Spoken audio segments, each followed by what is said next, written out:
இங்க குர்ஆன் சொல்றேன் என்றால் எப்பவுமே படைப்பினங்கள் ஆராய்ந்தால் கண்டிப்பா மனிதன் அல்லாஹ்விடத்துல போய் சேரும். இத குர்ஆன் ஆயிரக்கணக்கான வசனங்கள்ல சொல்லு, நூற்றுக்கணக்கான ஆயிரக்கணக்கான வசனங்கள்ல சொல்லு. சந்தேகம் இருந்தா நீங்க இதை எடுத்து ஓதி பாருங்க, கணக்கிட்டு பாருங்க. ஜக்லூல் நஜ்ஜார்னு சொல்லி ஈஜிப்ட்ல இருக்கிற ஒரு பெரிய ஒரு விஞ்ஞானி, அவரோட புத்தகத்தில் அவர் சொல்றேன்டா ஆயிரக்கணக்கான வசனங்கள் இருக்குது அல்லாஹ்வுடைய படைப்பினங்களை பற்றி பேசுகின்ற வசனங்கள். 100 சொச்சம் அல்ல, 1000 சொச்சம் வசனங்கள் இருக்கு. அதாவது குர்ஆன்ல 6ல் 1 இந்த விஷயம். எனவே குர்ஆன் என்ன சொல்ல விரும்புகிறால், ஒரே திருப்பி திருப்பி வலியுறுத்தி சொல்ல விரும்புது, நீங்க பொட்னி படிச்சால், நீங்க பயாலஜி படிச்சால், நீங்க கெமிஸ்ட்ரி படிச்சால், நீங்க அஸ்ட்ரானமி வானவியல் படிச்சால், இந்த எந்த துறையை படிச்சாலும் மெரிட்ட வந்து சேருவீங்க. அப்படி சேரா மேல ஒரு பயாலஜி டீச்சர் அல்லாஹ்வை மறைச்சி மாணவர்களுக்கு படிச்சு கொடுக்கல, மனமுரண்டாத்தான் அவர் அப்படி செய்யும். ஒரு வானவியல் படிச்சு கொடுக்கிற ஒரு டீச்சர் ஒரு நாளும் அல்லாஹ்வை மறைச்சு படிச்சு கொடுக்கல, மனமுரண்டாத்தான் அவராக செய்யும்.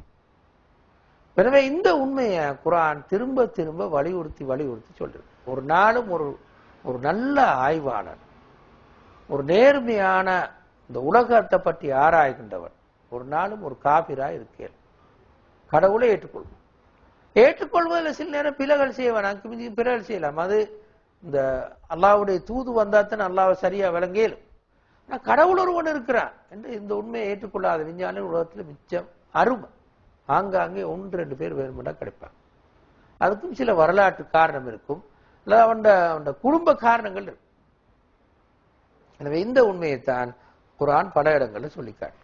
இந்த பாருங்க, உதாரணமா إن في السماوات والأرض لآيات للمؤمنين وفي خلقكم وما يبث من دابة آيات لقوم يوقنون واختلاف الليل والنهار وما أنزل الله من السماء من رزق فأحيا به الأرض بعد موتها وتصريف الرياح آيات لقوم يعقلون تلك آيات الله نتلوها عليك بالحق فبأي حديث بعد الله وآياته يؤمنون. இந்த வசனத்தை பாருங்க. வானங்கள் பூமியில், இன்ன ஃபிஸ் ஸமாவாத்தி வல் அர்த், வானங்கள் பூமியில் ஈமான் கொள்வோர்களுக்கு பல அத்தாட்சிகள் இருக்கின்றன. ஒஃபீ ஹல்கிக்கும், உங்களுடைய படைப்பிலே.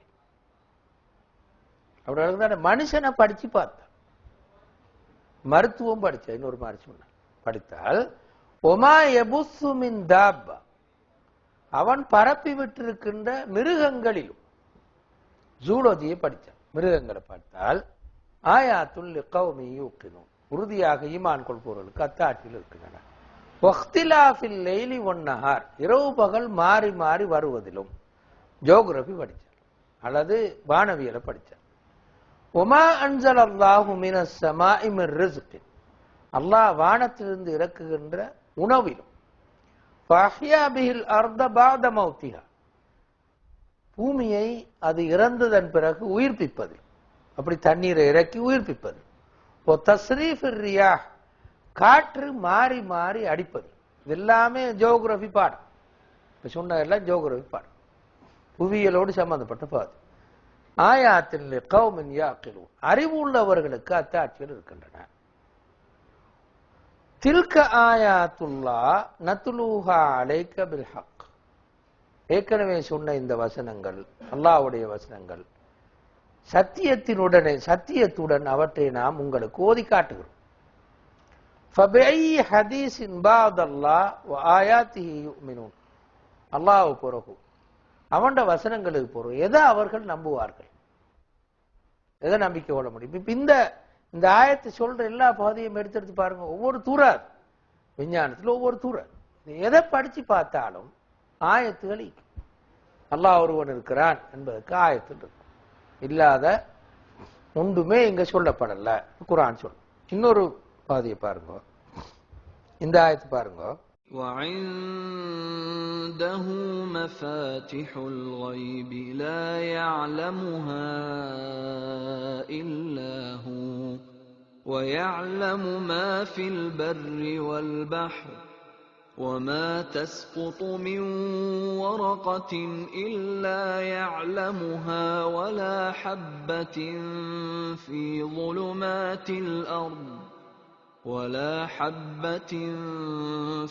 ظلمات الأرض ولا رطب ولا يابس إلا في كتاب مبين. இந்த ஆயத்து ஒரு நீண்ட விளக்கம் உள்ள ஒரு ஆயத்து. ஃபீலால் குர்ஆன்ல இந்த ஆயத்துக்கு ஒரு 2-3 பக்கம் எழுதியிருக்கு, விளங்கப்பட்டு.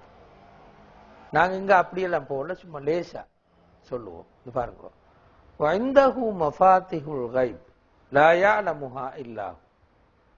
அவனிடத்தில் தான் மறைவானவற்றின் திறப்புகள் இருக்கின்றன, அவற்றை அவனை அன்றி யாரும் அறிய மாட்டார். லா யஅலமுஹா இல்லா ஹு. அடுத்த வசனம் பாருங்க. வயஅலமு மா ஃபில் பர்ரி வல் பஹர். கடலிலும் கரையிலும் இருப்பவற்றை அவன் அறிகிறான். வமா தஸ்குது மின் வரகத்தின் இல்லா யஅலமுஹா.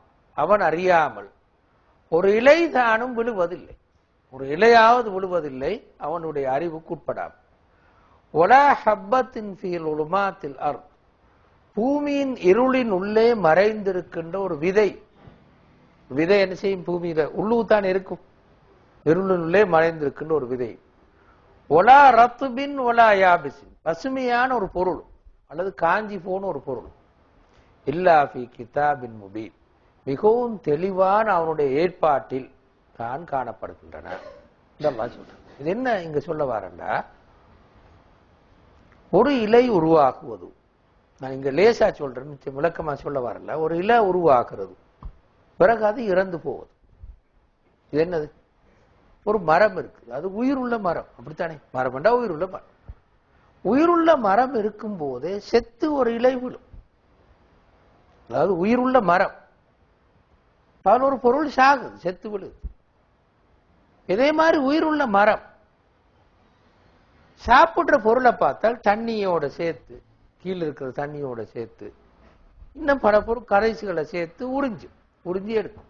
அதெல்லாம் இறந்த பொருட்கள். இறந்த பொருட்கள் அந்த தாவரத்துக்குள்ளால வந்தா உயிர் பொருட்களாக மாறும்.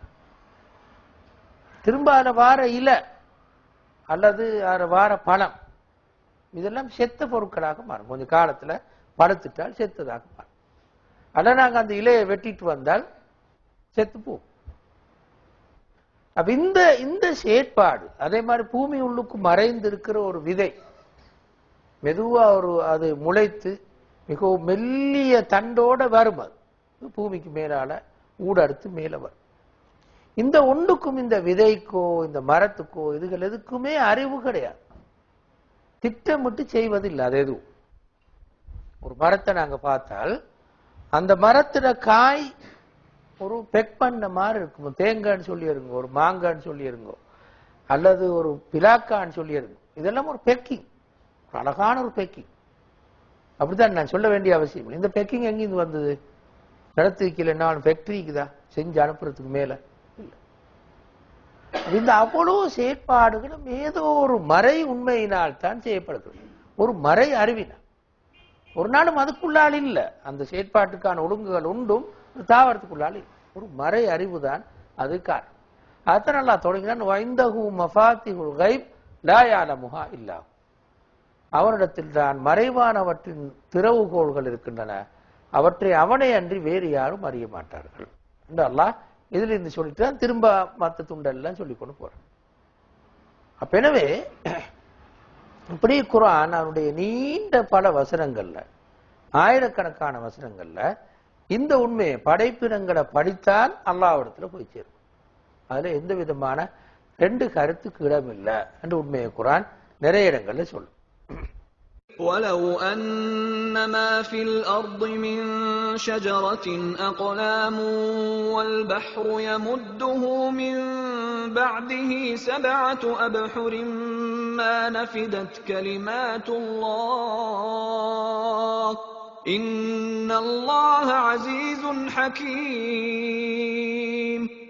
இந்த ஆயத்துக்கான புரிஞ்சுக்கணும். பிறையா புரியப்படுற ஆயத்துக்கள் உண்டு.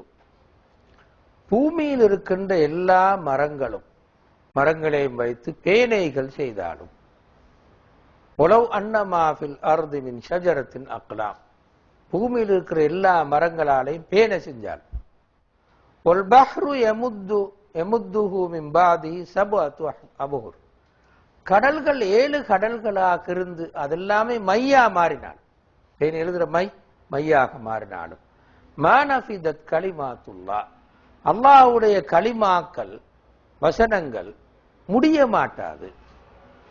பூமியில் இருக்கிற எல்லா மரங்களையும் பேனையா மாத்திட்டு கடல் தண்ணி எல்லாம் மையா மாறி எழுதினாலும் அல்லாஹ்வுடைய வார்த்தைகள் எழுதி முடியாது.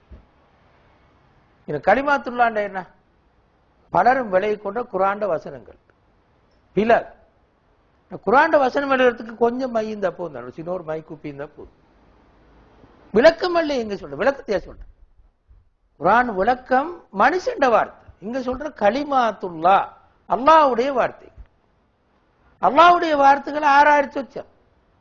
அதில் இருக்கிறதுக்கு எந்த ஒரு மை ஒரு குப்பி மிச்சம், கடல் எல்லாம் தேவையில்லை. அல்லாஹ்வுடைய வசனங்களுக்கான விளக்கம் இங்க சொல்ற கலிமாத்துல்லா அல்லாஹ்வுடைய வசனங்கள். அல்லாஹ்வுடைய வசனங்கள் எழுதுறதுக்கு இவ்வளவு இருந்தாலும் எழுதி முடிக்க என்ன கருத்து? கலிமாத்துல்லாண்டா கருத்து அல்லாஹ்வுடைய படைத்தலோடு சம்பந்தப்பட்ட வசனங்கள். அல்லாஹ் ஒவ்வொரு செகண்டுக்கும் அதை விட குறை சொல்லில் பண்ணாலும் நல்ல ஒவ்வொரு செகண்ட்லையும் இந்த உலகத்துல கோடிக்கணக்கான நிகழ்ச்சிகள் இருக்கு. கொஞ்சம் அழியுது, சாகுது, இன்னும் கொஞ்சம் உயிர் பெறுது, இப்படி நிறைய எத்தனையோ கோடிக்கணக்கான நிகழ்ச்சிகள் நடக்கும்.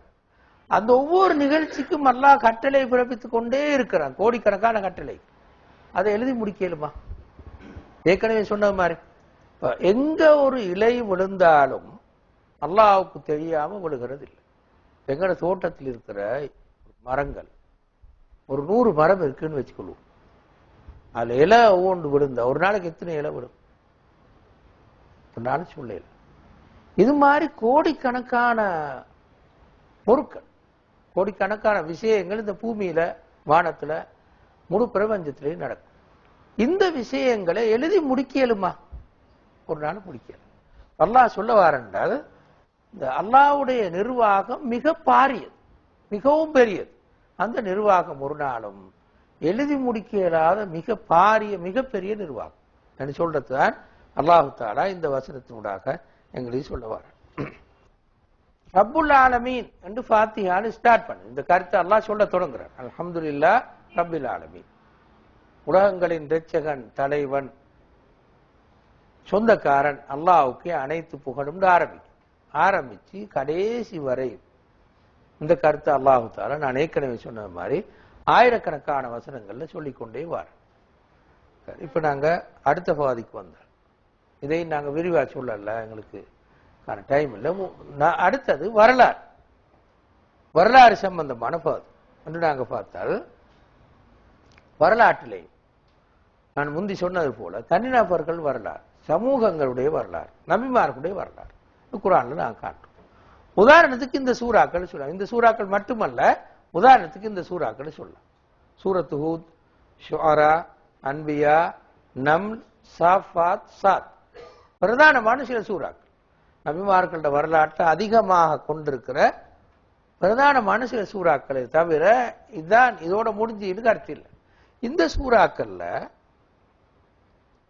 சிலது ஒரு நபிக்கு மட்டும் ஒதுக்கி இருக்கு. சூரத்து நூஹ் ஒரு நபி மட்டும், சூரத்து யூசுப் ஒரு நபி மட்டும், யூசுப் அலைஹிஸ்ஸலாம் மட்டும், சூரத்து நூஹ்ல நூஹ் அலைஹிஸ்ஸலாம் மட்டும். திரும்ப குர்ஆன் இந்த வரலாறு சொல்ற போக்கு என்னென்றால், ஒரு நாளும் இப்படி சொல்லாது குர்ஆன். பிறந்த டேட், பிறந்த இடம், இப்படி நிகழ்வுகள் முழு அவர வரலாற்று நடந்த அவ்வளவு நிகழ்வுகளும் இப்படி குர்ஆன் சொல்றது இல்லை. குர்ஆன் எப்படி வரலாறு சொல்லுமெண்டா, ஒன்று வரலாற்று ஓட்டத்தின் ஊடாக விதிகளை காட்டுறது, வரலாற்று விதிகள் இதுதான் காட்டு. இரண்டாவது படிப்பினைகளை சொல்றது, அந்த வரலாற்றின் ஊடாக படிப்பினைகளை சொல்றது. இதுதான் குர்ஆனுடைய போக்கு. வரலாறு சொல்றது குர்ஆன் நோக்கம் இல்லை, கதை சொல்றது குர்ஆன் நோக்கம் இல்லை. எங்க பார்த்தாலும் இந்த ரெண்டு விஷயத்தையும் தான் குர்ஆன் சொல்லியிருக்கு. உதாரணமா இது பாருங்க, இந்த ஆயத்தை لا يؤمنون به وقد خلت سنة الأولين. அவர்கள் இந்த குர்ஆனை ஈமான் கொள்கிறார்கள் இல்லை, ஆனால் வகத் ஹலத் சுன்னத்துல் அவ்வலீன், முன்பு வாழ்ந்த சமூகங்களுடைய விதி தொடர்ந்து போயிருப்பதை அவர்கள் அவதானிக்கலாம். பழைய வரலாற்றெல்லாம் படிச்சு பார்த்தா விளங்கும். ஒவ்வொரு சமூகத்திலேயே எழுச்சிக்கும் வீழ்ச்சிக்குமான விதிகளை படிக்க, அந்த விதிகளை படித்தால் ஈமான் கொள்ளாம இருக்க மாட்டாங்க என்றுதான் இந்த வசனம். இதுதான் வரலாறு சொல்வதற்கான குர்ஆனுடைய நோக்கம். இன்னொரு ஆயத்துல, இன்னொரு சூறால, சூரத்துல் கஸஸ்ல ஃபிரௌன், ஹாமான், காரூன் மூணு பேரையும் சொல்லிட்டு கடைசிக்கு இப்படி சொல்லும். மூணு பேர் விளக்குதானே யாருண்டு? ஃபிரௌன் ஆட்சியார், ஹாமான் யாரு? அவருடைய மந்திரி ஹாமான். காரூன் யாரு? பெரும் பணக்கார், நாக்கு இருந்து ஃபிரௌனுக்கு உதவி செஞ்சார். இந்த மூணும் தான் உண்மையில் அரசியல், அப்படித்தானே? முதலாவது ஆட்சியார், ரெண்டாவது அவனுக்கு எல்லா அநியாயத்தையும் செய்யு சொல்லி கொடுக்குற, எப்படி எப்படியெல்லாம் தப்போணும், எப்படி எப்படியெல்லாம் அழிக்கணும்னு சொல்லி கொடுக்குற மந்திரி சபை. மூணாவது யாரு? மாஃபியா, இந்த பணக்கார் காரூன். இது மூணு தான் உண்மையில அரசு. இந்த மூணு ஒன்றுக்கு சேர்ந்தால் அந்த சமூகமே அழிஞ்சு நாசமா போகும், நாடே அழிஞ்சு போகும், அல்லது அந்த முழு உலகமும் அழிஞ்சு போகும். இதைத்தான் நீங்க காண்றோம். ஒரு கொட ஃபிரௌனும் நிறைய ஹாமானும் காரூனும் உலகம் முழுக்க, அமெரிக்கால, இங்கிலாந்துல, அங்க இங்க எல்லாம் இது எல்லாத்துக்கும் உதாரணங்கள், உதாரண புருஷர்கள் காரூன், ஹாமான், ஃபிரௌன் என்று ஒவ்வொரு ஆளை காட்டேன். அதுதான் குர்ஆன் இந்த சூறால சொல்லு. இந்த மூணு பேர் பேரையும் சொல்லிச்சு, அவங்க எப்படின்னு சொல்லு. முடிக்கும் போது இப்படி முடிக்குது.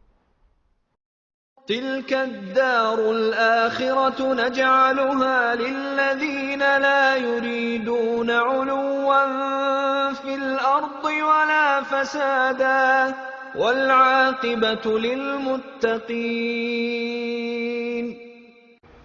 அந்த மறுமையின் வீடு, அதனை நாம் பூமியில் மேலதிகாரத்தை விரும்பாதவர்கள், பூமியில கடும் அதிகாரத்தோடு மேல வாழணும் விரும்பாதவர்களுக்கும் சீர்கேட்டை விரும்பாதவர்களுக்குமாக ஆக்கி இருக்கிறோம். இந்த மூணு பேரையும் சொல்லிட்டு, மூணு பேருமே இதானே, இந்த ரெண்டு தான். என்னது? மேல் அதிகாரத்தை விரும்பினர், எல்லாரையும் விட உயர்ந்து சகல அதிகாரம் கொண்டவராயிருக்கணும் விரும்பினர். மூணு பேர் சேர்ந்து அதை விரும்பாம இருக்கணும், மர்ம நாள் கிடைக்கணும். ரெண்டாவது ஒலா ஃபசாதன், சீர்கேட்டை விரும்பாம இருக்கும். இவங்களுக்கு தான் மறுமையில வீடு இருக்கிறது. வல்லாகிபத்துலில் முத்தகீன், தக்வா உள்ளவர்களுக்கு தான் இறுதி வெற்றி இருக்கிறது. இந்த மூணு பேரையும் சொல்லி, இந்த மூன்று பேரும் செஞ்ச சீர்கேடுகளின் காரணமாக மறுமையை இழந்து விட்டார்கள். உலகத்திலேயும் கூட அவங்களுக்கு நல்ல இடம் கிடைக்கவில்லை, அது தக்வா உள்ளவர்களுக்கு தான் கிடைத்ததுன்னு சொல்லி சூரத்துல் கஸஸ்ல அல்லாஹ் முடிவுரை சொல்ற மாதிரி சொல்லுவார். திரும்ப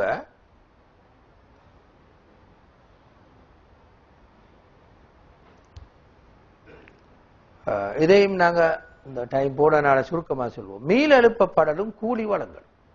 மனித பாதை தௌஹீத போலவே மிக அதிகமாக பேசப்பட்ட ஒரு தலைப்பு குர்ஆன்ல இது. ஃபாத்தியால தொடங்கி மாலிகி யௌமித்தீன் ஸ்டார்ட் பண்ணுது, மறுமை நாளின் சொந்தக்காரன் அல்லது அதிகாரம் உள்ளவன் ஸ்டார்ட் பண்ணு, மறுமை நாளை சொல்லுது. ஆரம்பித்து எல்லா சூறாக்கள்லையும் போல சொல்லிட்டே போய் இருக்குது. சொல்லாத சூறா சின்ன ஒன்று ரெண்டு சூறாக்கள் மிஞ்சு, மற்ற எல்லா சூறாலையும் திரும்பவும் இந்த மறுமை நாளை சொல்லிருக்கு. நான் ஏற்கனவே சொன்ன மாதிரி தான் குர்ஆன்ல எந்த பக்கத்தை பெரட்டினாலும் அல்லாஹ்பட்டிருக்கு, மறுமை நாளை பற்றிருக்கு. விதிவிலக்கா கொஞ்சம் ரெண்டொரு பக்கங்கள் தப்பும் மறுமை நாளை பத்தி இல்ல. மற்ற எல்லா சூறாக்கள்லையுமே கொஞ்சம் பக்கங்கள் தான் தப்பு.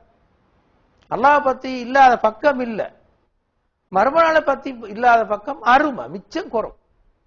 இந்த ரெண்டு கருத்தும் அல்லாஹ் ஒருவன் இருக்கிறான், நான் திரும்ப எழுப்பப்படுவேன், விசாரிக்கப்படுவேன். இந்த ரெண்டு கருத்து நல்லா மனசுல படுவோம். அப்ப என்ன செய்யணும்? எப்போ ஓதினாலும் அது படுவோம், வரணும்.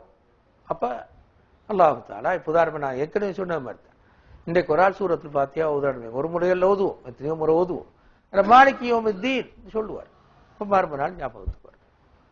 அடுத்த நாள் ஓதுறார் சூரத்துல் பக்கரா 5 வசனம் தான் ஓதினார். அதிலே வபில் ஆகிரத்தி ஹும் யூகினூன், அவர்கள் மறுமை நாளை மிக உறுதியாக நம்பிக்கை கொள்வார்கள் என்பார்.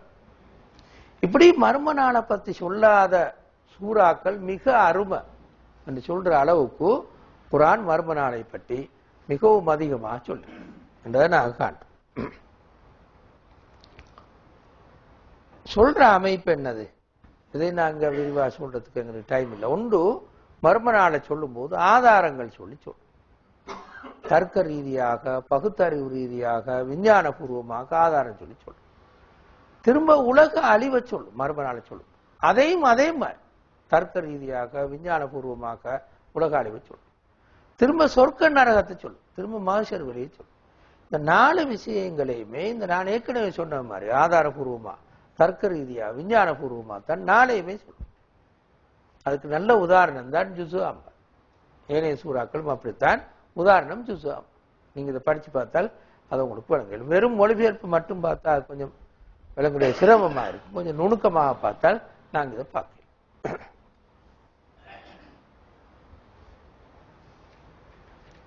இந்த கருத்துக்கு அதாவது மர்ம நாளே சொல்லணும் என்றதுக்கு ஏறத்தாழ அல்லாஹ் தஆலா ஜுஸு அம்மா தபாரக ஜுஸு கடைசி 2 ஜுஸுகள் 29 30 2 ஜுஸுவையும் அதுக்குண்டு ஒதுக்கிற மாதிரி இந்த பேர் ஒன்றும் இல்லை. கடைசி சூறாக்கள் கொஞ்சம் தான் ஜுஸு மேல மிஞ்சும். இந்த இதை சொல்லாம் மர்ம நாளை சொல்லாம்.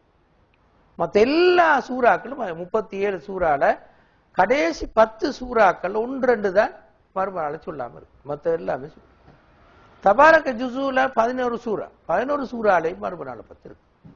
11 சூறாக்களையும் மர்ம நாளை பற்றி அல்லாஹ் தஆலா சொல்லியிருக்கு. எனவே இந்த வகையில குர்ஆன் முழுக்க சொல்லப்பட்ட ஒரு கருத்து தான் இந்த மர்ம நாளோடு சம்பந்தப்பட்ட கருத்துன்னு சொல்லி நாங்கள் காண்றோம். கடைசி பாதியை மட்டும் நாங்கள் லேசா பார்த்து முடிச்சு விட்டுருவோம்.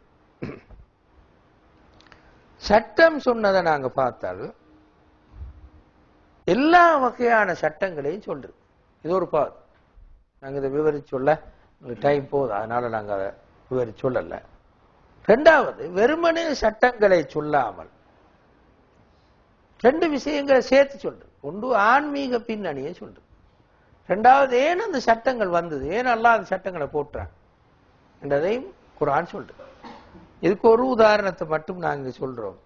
ஆனா நான் அதை இந்த விளங்கப்படுத்தல. ஏண்டா கொஞ்சம் பெரிய ஆயத்து, 3 ஆயத்து தான் என்ன பெரிய ஆயத்து. இது சூரத்து தலாக். நீங்க பிறகு இன்ஷா அல்லாஹ் வாய்ச்சி பார்த்துக்கோங்க. أيها النبي إذا طلقتم النساء فطلقوهن لعدتهن وأحصوا العدة واتقوا الله ربكم لا تخرجوهن من بيوتهن ولا يخرجن إلا أن يأتين بفاحشة مبينة وتلك حدود الله ومن يتعد حدود الله فقد ظلم نفسه لا تدري لعل الله يحدث بعد ذلك أمرا فإذا بلغن أجلهن فأمسكوهن بمعروف أو فارقوهن بمعروف وأشهدوا ذوي عدل منكم وأقيموا الشهادة لله ذلكم يوعظ به من كان يؤمن بالله واليوم الآخر ومن يتق الله يجعل له مخرجا ويرزقه من حيث لا يحتسب ومن يتوكل على الله فهو حسبه إن الله بالغ أمره قد جعل الله لكل شيء قدرا. இந்த வசனங்கள்ல அல்லாஹ் கொண்டு தலாக் சொல்றது எவ்வாறுன்னு சொல்லிருக்கு. தல்லிக்கூஹுன்ன லிஇத்தத்திஹின்ன, பெண்கள் இத்தாவுக்கு இருக்கக்கூடிய வகையில் தலாக் சொல்லும். அப்படின்னா என்னன்னு ஒரு கொஞ்சம் தூர விளக்கம் ஒன்று இருக்குது. அதாவது தலாக் சொல்லும் போது இத்தாவை கணிப்புன்றது லேசாக இருக்கும். அப்ப என்ன செய்யணும் என்றால், ஒரு பெண் துப்புரவு இல்லாத காலத்துல தலாக் சொல்லக்கூடாது. ரெண்டாவது, ஒரு பெண்ணை துப்புரவான காலத்துல உடல் உறவு கொண்டால் இப்ப தலாக் சொல்லக்கூடாது. இதுதான் இடக்கருத்து. இது மிச்ச தூரம் விளங்கப்படுத்திட்டு போக தேவையில்லை. இதுதான் இடக்கருத்து. திரும்ப தலாக் சொல்லப்பட்ட பெண் வீட்டை விட்டு வெளியேற்றப்படக்கூடாது. கணவனோட வீட்டில் இருக்கும், அவளாக வெளியில போகவும் கூடாது. ஒருவர் ஒரு தண்ட மனைவியை தலாக் சொன்னால் வீட்டு விட்டு விரட்டக்கூடாது, அவவும் போகக்கூடாது. லா துஹ்ரிஜூஹுன்ன மின் புயூத்திஹின்ன வலா யஹ்ருஜுன, போகக்கூடாது, வீட்டில் இருக்கும். ஒரு முறை தலாக் சொல்றது, ஒரு முறை சொல்லணும், ஒரே அடியா 3 முறை சொல்லக்கூடாது, ஒரு முறை கட்டாயம் சொல்லணும். ஒரு முறை சொன்னால் பெண் எல்லாத்தையும் கட்டி வீட்டுக்கு போறது இல்லை, போகக்கூடாது. அவளா போகவும் கூடாது, இவர் விரட்டவும் கூடாது. போகும் பின்பற்றில நாங்க. ஆனா இதுதான் குர்ஆன் கருத்து. தலாக் சொன்னா போதும், அவவே ஓடிடுவா, இல்லாட்டி இவர் விரட்டி விட்டுருவார், இல்லாட்டி இவரை அவள் விரட்டி விட்டுருவார், பெண்லோட். அப்ப இது கூடாது குர்ஆன் சொல்லும். ஏன்றெல்லாம் பின்னி சொல்லு, நான் அதை அவ்வளவு தூரத்துக்கு போகல, திரும்ப சொல்லுது. அடுத்த 2வது வசனத்தை சொல்லுது, சரியா டைம் ஆயிட்டால். இப்ப நீங்க ஒரு முறை தலாக் சொல்லிட்டீங்க, அப்ப எவ்வளவு காலம் இருக்கணும்? 3 குருவுகள், 3 துப்புரவான காலம் இருக்கும். அந்த 3 துப்புரவு காலம் முடிகிற கடைசி டேட் இன்றைக்குன்னு உதாரணத்துக்கு வச்சுக்கொண்டால், இந்த நேரத்தில் இப்ப தலாக் சொல்ல தேவை, ஆட்டோமேட்டிக்கா பிரியலாம். அப்படி பிரிகிற நேரம் மிக சரியான முறையில் மிக அழகா பிரிஞ்சுட்டு போகும். அல்லது திருப்பி சேர்த்துக்கணும், கடைசி டேட் தானே, ஒன்று சேர்த்துக்கொள்ளலாம், அல்லது விட்டுறலாம். 2 ஒரு வேலையை அவர் செய்யலாம். அப்படி செய்யும் போது மிகச்சிறந்த முறையில் நீங்கள் அவ்வாறு செய்யுங்கள். அடிச்சிருந்து சண்டை பிடிச்சிருந்து குழம்பிண்டு இது போற என் வீட்டுக்கே நீ வரவாரன்னு சொல்லிட்டு, இது போற நான் இந்த பிள்ளைகளை பார்க்கணும்னு அனுமதிக்க மாட்டேன்னு சொல்லி, அப்படித்தானே இந்த மாதிரி சண்டையெல்லாம் பிடிச்சின்னு பிரிய வானம் அழகா பிரிஞ்சு போ. அப்படி அழகா பிரியலன்னா, ஆனால் உண்மையில குர்ஆன் சொல்லுது ஃபாரிகுஹுன்ன பிமாரூஃப், அழகா பிரிஞ்சுட்டு போ. ஜென்ம பகை சொல்லுவோமே, இனி கிடையாது பிரிஞ்சு போற தலாக் சொன்ன அந்த அது இஸ்லாத்துல இல்ல என்று இந்த ஆயத்து சொல்லு. திரும்ப சொல்லுது, இப்படியெல்லாம் நீங்க செய்யற நேரம் சாட்சி வைத்துக் கொள்ளு. தலாக் சொல்ற நேரம் திருப்பி சேர்த்துக் கொள்ற இந்த நேரங்கள்ல எல்லாம் சாட்சி வச்சுக்கோ. வாகீமு ஷஹாதத லில்லாஹ், அல்லாஹ்வுக்காக அந்த சாட்சியை நீங்கள் கட்டாயம் வைத்துக் கொள்ளுங்கள் சொல்லு. சொல்லிட்டு கடைசி கீக்கிற சுண்டை மட்டும் நான் சொல்றேன், மற்ற சொல்ல எங்களுக்கு டைம் இல்ல. கடைசி கீக்கிற சுண்டை மட்டும் சொல்றேன், பாருங்க.